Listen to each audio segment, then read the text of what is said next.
Hey guys, it's Dr. G, and now I want to talk to you about how you can stay organized. It's really important as you're going to start to gather materials regarding your company or your product that you could find them, and staying organized will definitely help you. All right, so I'm going to give you my thoughts on an organizational system, and also, so what I'm going to do right now is I'm going to go ahead and share my screen, and I'll show you my thoughts on organizing. Okay, here we go. All right, so first off, general file organizations. I use a PARA system, P-A-R-A. Projects, areas, reference or review, and archives. And this allows me to have, like on my desktop, I have a minimal number of files, and I'm going to show you my desktop. So now I'm going to show you my desktop, and let's just be totally transparent here, and I'm going to bring up my files so we can talk about when I go into my iCloud Drive and on my desktop. When I open up my desktop, what I have here is areas, and under areas, that's where I put all of these kind of things: church, family, finances, health, hobbies, home, music, pictures, professional development, travel, and work. Okay, so those are all my areas. All right. Then projects. These are all my ongoing projects right this minute. A little too many of them. Okay, but those are all my ongoing projects that I'm trying to move forward. Do as I say, not as I do. You should never have 25 projects going on. Okay, but still, if you do have a lot of projects, you need to know all of them that you have and what's going on with them. And so what I do, I use a combination of a written along with the filing system. So I've got a notebook. All right, the notebook, and I'm going to stop my share and I'm going to show you what I have now. Okay, so what I have is I've got a notebook. In this notebook, on the first page, my kid used to use this. Now I confiscated it because they weren't using it. I've listed up here, this is just like A to G, and then I to P, Q to Z. I list my projects, all right? And I just start, I write the title of one at the top of this page, page 1. So I've got an index, what page I can find that project on, all right?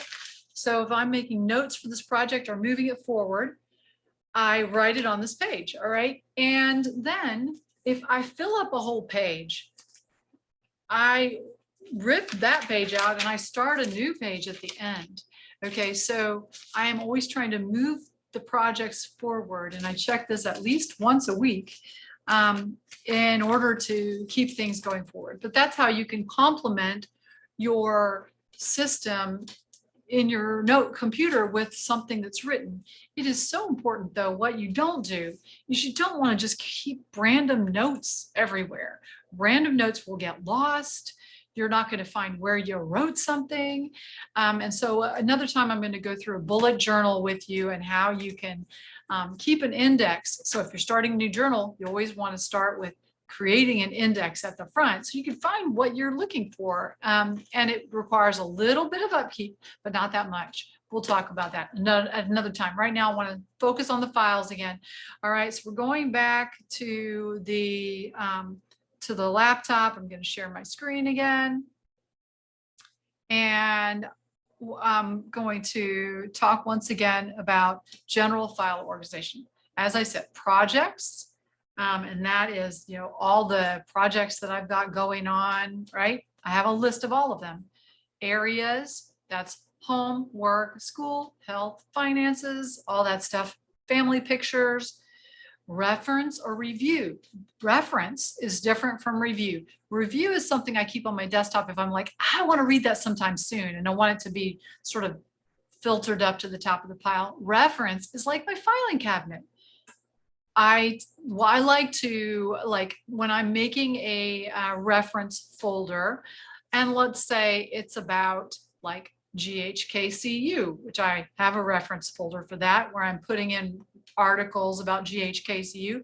I'll just title it. And so it's in alphabetical order. And I'm going to just share my screen again and show you what I'm talking about here. When you go to my Okay, let me share. And when we go to my Finder, and I'm going to always go to my iCloud Drive because this is shared across my different Mac computers, and I can even get in there with my phone. I'm going to go to my desktop, right? We're going to look at how do I do my reference? And there's the areas and projects, don't want to see all those projects right now. And here's reference. All right, now when I show you my reference, this is alphabetically organized, right? And it's all the things so that I know what the general topic is, and I put it under that folder, mold remediation, recipes, recode. Okay, so that's how I do it. It's just like a filing cabinet. Now, the last one is archives. Archives, these, I tend to use my reference a lot more than archives, but I guess if I had a huge file that I knew was just taking up a bunch of space, I might put it in a zip file and place it in the archives. Reference serves as a little bit of archives. It might be a good place to put completed projects in the archives. Like, I got all my things that I'm using, all my projects that I am doing in my little folder here.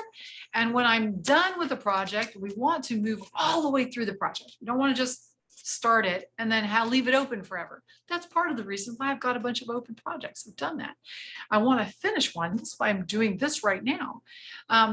So we want to move through them, and that way we can move them, finished project, into the archives would be a good place for it. So para, project, areas, reference or review, and archives. I hope that's helpful. Now, LifeWave. How might you organize your LifeWave? I'm going to do share screen one more time. And let's just talk about LifeWave file organization. I think because we're going to record our adventure, you need to keep track of everything you do. When you make a handout, do a loom of how you made the handout, okay? I just did that. I just made this handout, and I'm like, oh, I should have been recording how I did it because it was so easy. Anybody can do this. This looks like kind of professional. I mean, okay, not professional, but dang, I just did that in 2 minutes to make that. So this LifeWave file organization here, you have the adventure is going to be when you are trying to chart your course so that you can show somebody what you've done before. That's the little videos you're making. Your business is where you put all the things having to do with the business. And I'll show you a little bit more of a breakdown of that. Contacts, obvious, it's your contacts. Demos and testimonies, And if you want to break that down a little further, what you're going to do is, like, within the business part of it here, you might have distributor training, marketing, education, research articles. You have to do this, put it where you could find it. So not where anybody else could find it. And I hope that this has been helpful for you to figure out how the heck to organize your files. And I'm going to see you on the next video. Okay, bye.